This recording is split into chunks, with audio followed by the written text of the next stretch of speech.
다섯 번째 파트입니다. 우리가 지금까지 살펴본 내용들이 이제 제일 첫 번째에 일반화학으로 들어갔지만 제일 메인이 되는 부분이 일단 연소, 그 위험물의 위험성이라는 것이 불날 수 있다. 그러니까 연소할 수 있다. 화재가 발생할 수 있다라는 그런 부분이기 때문에 불이 왜 나는지, 어떤 화재 현상이 있는지를 간단하게 좀 살펴봤고요.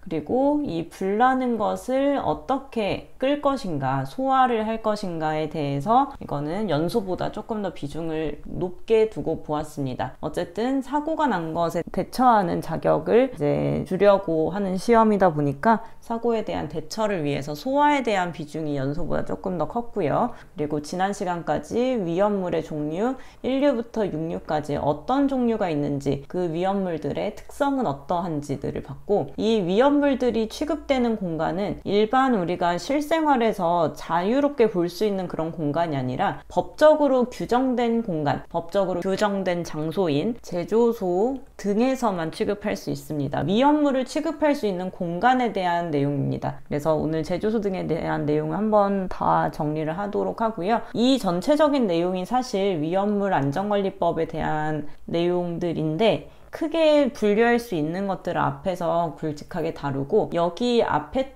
파트에 나오지 않았던 내용들을 위험물 안전관리법으로 이제 나머지 것들을 정리를 해 보려고 합니다. 자, 그래서 오늘은 위험물 제조소 등에 대한 내용이고, 제조소 등이라는 것은 제조소와 그 밖에 어떤 것들을 생략했다는 뜻으로 쓰는 말이에요. 그 외 등등등 할 때 그 등입니다. 그래서 제조소라고 하면 제조소와 저장소, 취급소를 다 통틀어서 부르는 말입니다.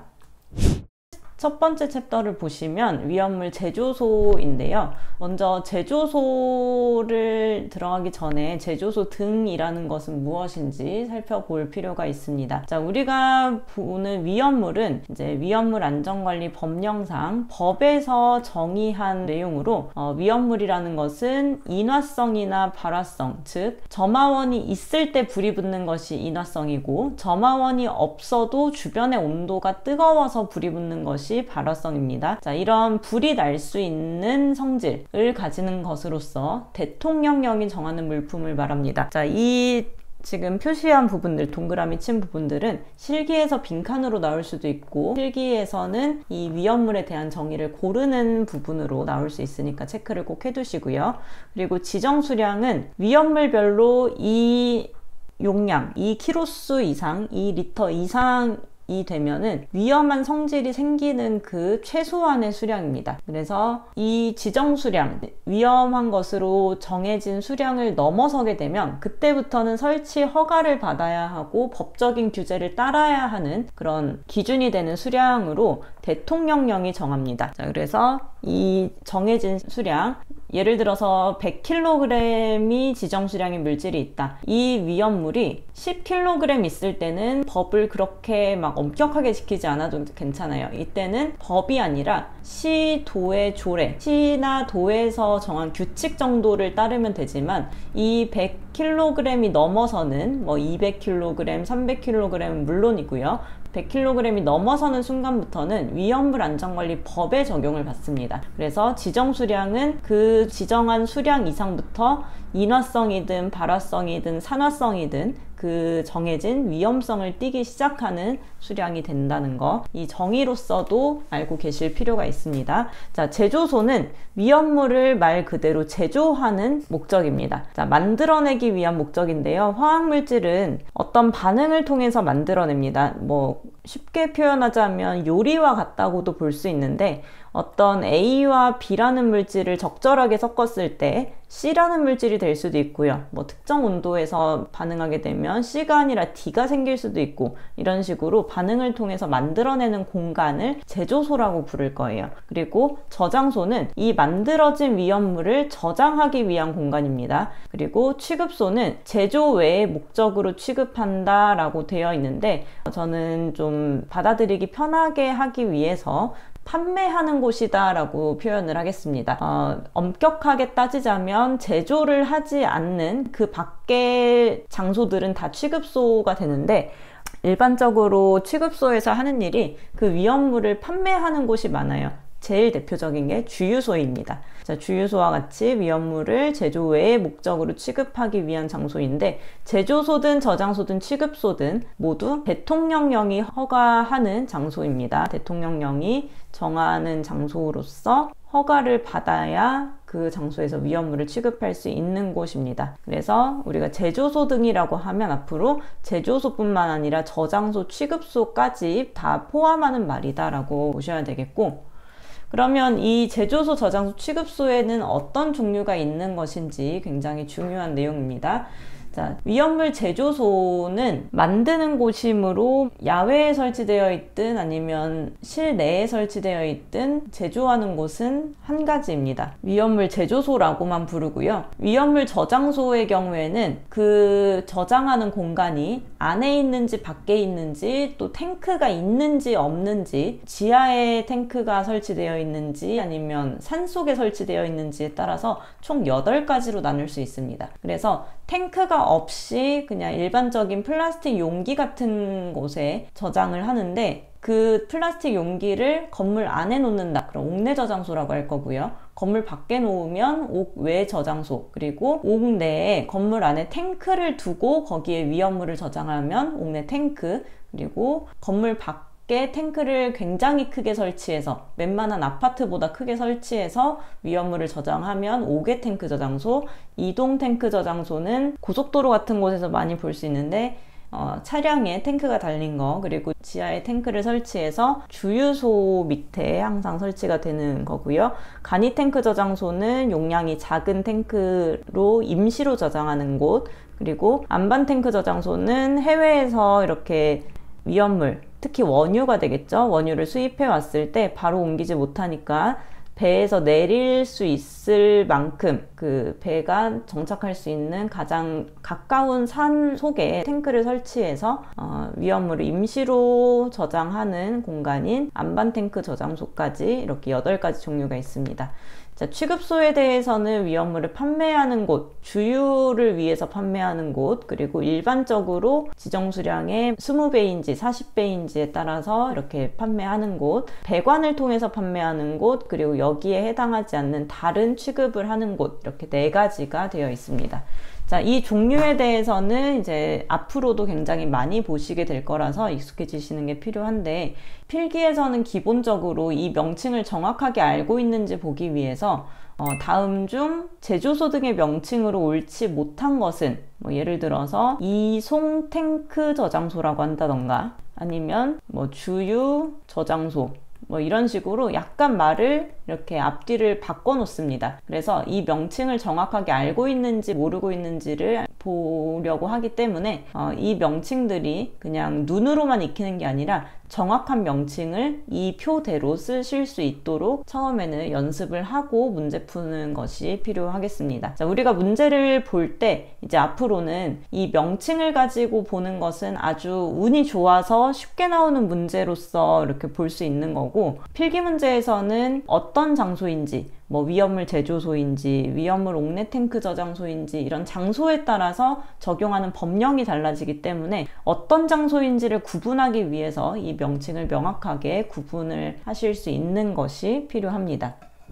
자, 위험물 제조소는 굉장히 큰 반응기와 배관과 여러 가지를 연결해서 장치의 형태로 이렇게 설치가 되어진 공간을 말하는 거고요. 기본적으로 위험물을 취급하는 곳, 특히 제조소의 경우에는 안전거리를 두어야 합니다. 자, 제조소를 지을 때 이 제조소만 항상 혼자 있을 수 있는 게 아니라, 제조소는 언제나 이제 폭발에 대한 위험성이 있기 때문에 이 제조소에서 폭발이 일어난다고 하더라도 이 주변의 건축물들이 약간 좀 멀리 떨어져 있으면 피해가 덜 할 것이기 때문에 이 피해를 미리 방지하기 위해서 안전거리를 두어야 합니다.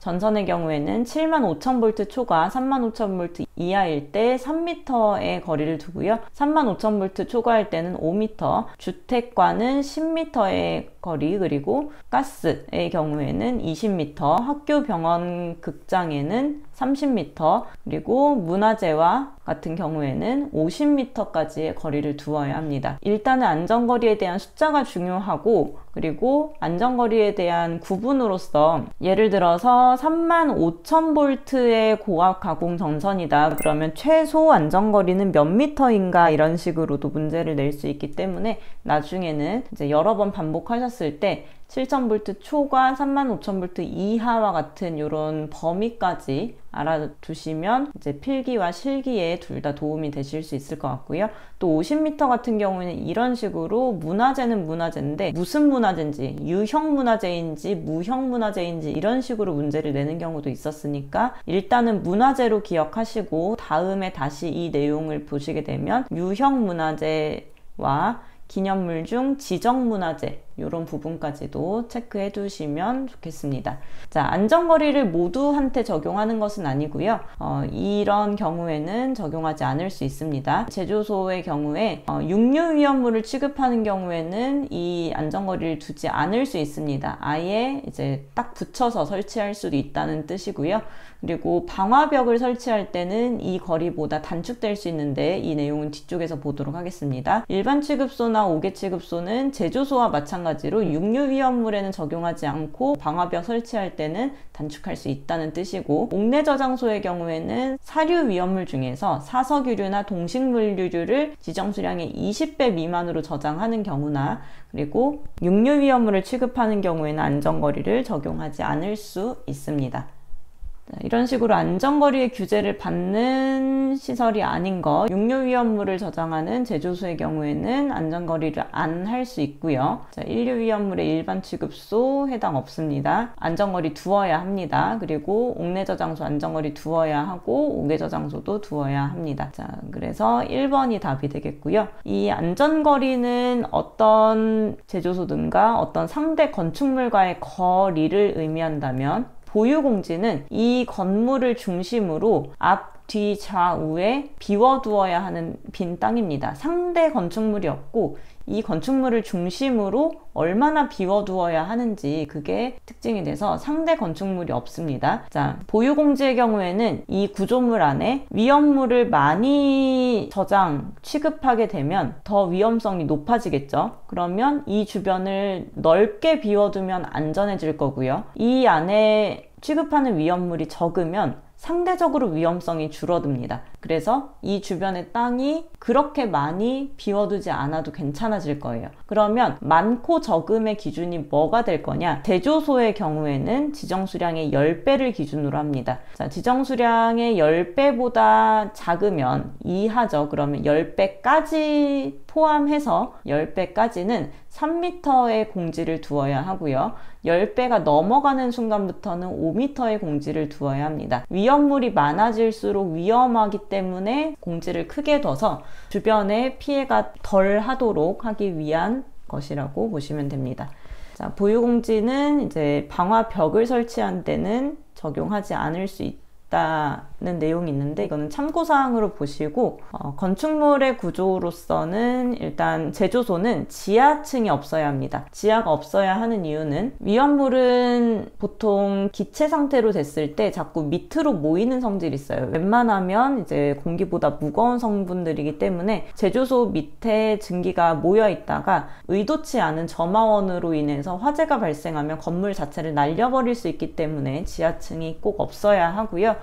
벽, 기둥, 바닥, 보, 석가래 및 계단은 불연 재료로 해야 됩니다. 벽, 기둥, 바닥, 보, 석가래라는 것은 이 기둥 건물로 봤을 때 이 벽면과 바닥 그리고 지붕까지는 아니고 천장에 해당하는 부분까지 모두 불연 재료로 해야 된다는 뜻입니다. 건축물의 구조를 떠올리시면서 생각하시면 좀 좋을 것 같은데요. 우리가 어떤 공간 안에 있을 때 우리를 감싸고 있는 그 모든 부분들, 벽, 기둥, 바닥, 보, 석가래, 바닥, 벽, 천장까지는 모두 불연 재료로 해야 하고, 연소의 우려가 있는 외벽은 출입구 외에 개구부가 없는 내화 구조의 벽으로 해야 한다. 그리고 육류 위험물을 취급하는 경우에 육류 위험물은 연소의 위험성은 없지만 그 안에 산성 성분이 있기 때문에, 산화성이 아니라 산성인 성분들이 있기 때문에 부식될 수 있습니다. 그래서 아스팔트와 같은 부식되지 않는 재료로 피복해야 된다는 내용이 있고요. 천장까지는 불연 재료로 하는데 지붕도 불연 재료로 하긴 하지만 어떤 불연 재료로 하냐면 가벼운 불연 재료로 합니다. 그래서 만약에 화재가 났을 때 벽이 무너지는 게 아니라 지붕이, 천장이 뚫릴 수 있도록, 그래서 주변에 있는 뭐 구조물이나 이런 게 날아가면서 사람들한테 또 다른 2차 피해가 발생하지 않도록 위로 터질 수 있게 가벼운 불연 재료로 해야 합니다.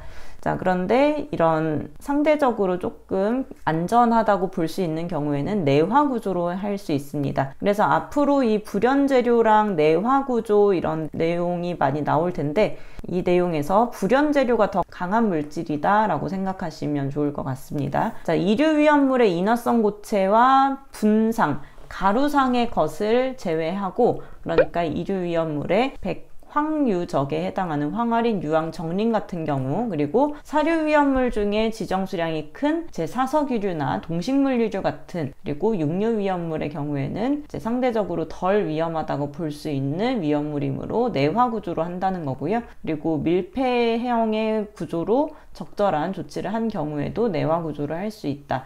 일단은 이런 색깔로 표시되어 있는 이런 부분이 더 중요한 거니까 처음 해보실 때는 이런 중요하게 표시된 부분을 먼저 보시고 기출문제를 보신 다음에 이런 세부적인 내용은 필요한 경우에 찾아보시는 용도로 활용하시면 좋을 것 같습니다. 모든 거를 암기하고 문제를 푸시려고 하면 굉장히 효율성이 떨어집니다. 자, 출입구에는 갑종방화문, 을종방화문을 설치하는데 불에 견디는 시간에 따라서 갑종방화문, 을종방화문으로 나누지만 우리는 뭐 이 시간이 중요한 게 아니기 때문에 그런 종류의 이런 명칭만 보도록 하겠습니다. 그리고 연소의 우려가 있는 외벽에는 수시로 열 수 있는 자동 폐쇄식의 갑종방화문을 설치한다. 창에 유리를 이용하는 경우에는 망임 유리로 해야 된다. 그리고 액체를 취급하는 경우에는 액체는 퍼져나가기 때문에 여러 방향으로 퍼져나가지 않도록 경사를 두어서 집유 설비를 해야 한다는 내용까지 표시를 해 두시면 문제에서 자주 보실 수 있겠고요. 또 제조소에는 이런 배관을 통해서 원료를 이송하기 때문에 누설 여부를 점검하는 점검구를 설치한다, 뭐 이런 내용이 있는데 여기에서 중요한 것은 상용 압력의 1.5배 이상의 압력으로 내압 시험을 해서 누설되지 않는 것을 확인해야 된다. 여기에서 1.5배 이상의 압력을 표시해 두시기 바랍니다. 자, 1석유류를 취급하는 제조소의 건축물 지붕에 대한 내용으로서, 지붕은 불연 재료로 해야 합니다. 자, 예외적으로는 내화 구조로 할 수 있지만 1석유류에는 해당 사항이 없기 때문에 지붕은 불연 재료로 하는데 어떤 불연 재료? 가벼운 불연 재료로 해야 된다는 거 다시 한번 기억을 하시고요.